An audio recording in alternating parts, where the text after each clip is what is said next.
रागिनी नायक, मौजूदा जो वक्त है इसके लिए कौन है जिम्मेदार? रागिनी नायक, मौजूदा देखिए हमने ये तो सुना था कि नौकरी के लिए सिफारिश की जरूरत पड़ती है, ये भी सुना था कि स्कूल के दाखिले के लिए सिफारिश की जरूरत पड़ती है, कभी कभी अस्पताल में एडमिट होने के लिए भी दाखिले की सिफारिश की जरूरत पड़ती है।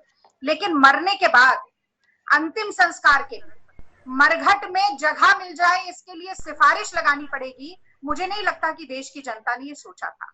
और जो पूरे देश में ये मौत का तांडव फैला हुआ है ना, जिसकी रिपोर्टिंग आपने बखूबी की, बहुत बेबाकी के साथ की, उसके लिए आपको साधुवाद। ये 3 कारणों की वजह से है। पहला कारण दूरदृष्टि की कमी, दूसरा कारण आत्ममुग्धता, तीसरा कारण नीति निर्धारण में लगातार गलतियां होना। और इन तीनों की पहली जिम्मेदारी केंद्र सरकार के साथ आती है, क्योंकि देश में डिजास्टर मैनेजमेंट एक्ट लगा हुआ है।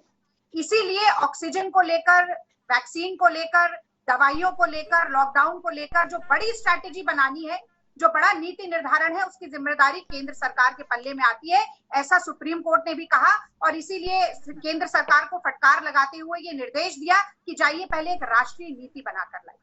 अब मुझे बताइए चित्रा जी कि नाक के ऊपर अगर पानी आ जाएगा और हम हाथ पैर मारना शुरू करेंगे तो क्या बचाया जा सकता है डूबने से?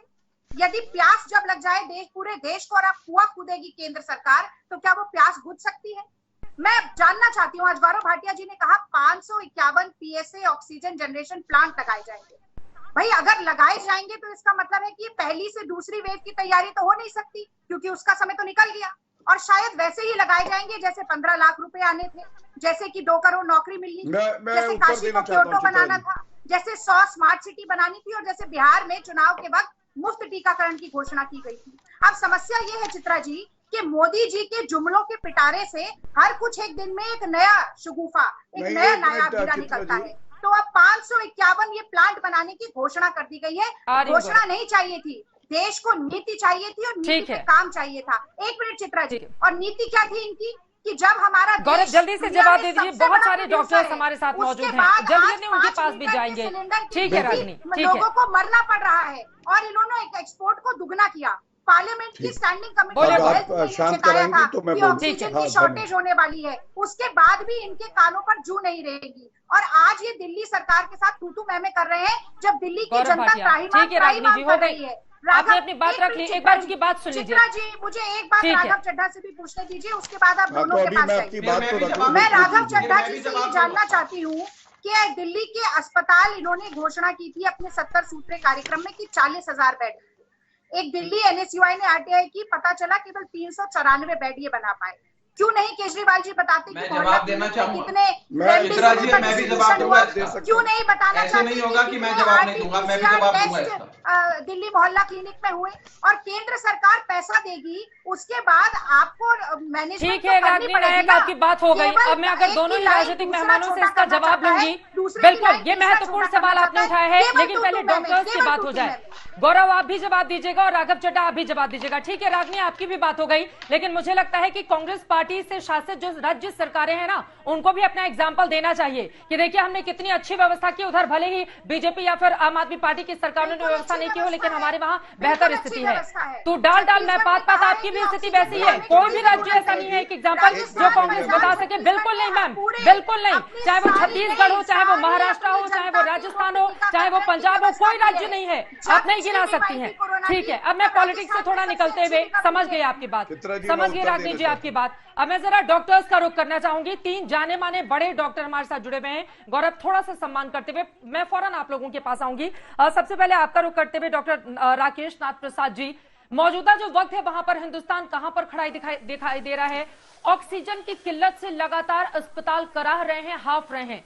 ये दिक्कतें कब तक दूर हो जाएंगी? साहब एक बड़े अस्पताल से के डॉक्टर हैं, आप बहुत सीनियर हैं, आप देश को क्या आश्वस्त करना चाहेंगे कि मौजूदा जो किल्लत है, जो दिक्कत है, उसको दूर करने में कितना वक्त अभी लगना है? नमस्कार मैम, सबसे पहले मैं तो ये कहना चाहूंगा कि करीब करीब 85 से 90% केसेस हमारे माइल्ड टू मॉडरेट केसेस होते हैं। तो मैं आपके माध्यम से जनता को एक मैसेज देना चाहूंगा कि इन केसेस के लिए जो हॉस्पिटलों में इतनी भीड़ लग रही है, 85 से 90% केसेस घर में ही ठीक हो जाते हैं। अनुमान केवल 10 से 15% केसेस को ऑक्सीजन या क्रिटिकल केयर की जरूरत पड़ती है। लेकिन एक ऐसी सिचुएशन बन गई है लोगों के बीच में कि हम सबको ऑक्सीजन चाहिए, हम सबको रेमडेसिविर चाहिए, हम सबको टोसिलिजुमैब चाहिए। तो इसकी वजह से इस सभी चीजों की एक पूरा व्यवस्था चरमराने वाली स्थिति में आ गई है। तो मैं सबसे पहले तो एक मैसेज देना चाहूंगा कि most of the cases mild से मॉडरेट होते हैं, उनके लिए ऑक्सीजन या क्रिटिकल केयर की जरूरत नहीं पड़ती है। अगर वो 10 से 15% केसेस होते भी हैं जो माइल्ड टू क्रिटिकल केयर, उनमें से केवल 5% को आईसीयू एक्सेट्रा की जरूरत पड़ती है। एकदम सच्चाई की बात है। हम लोग खुद कोरोना केयर हॉस्पिटल चला रहे हैं, हम देखते हैं, हम लोग जो फेस कर रहे हैं, लेकिन एक पैनिक सा माहौल बन गया है।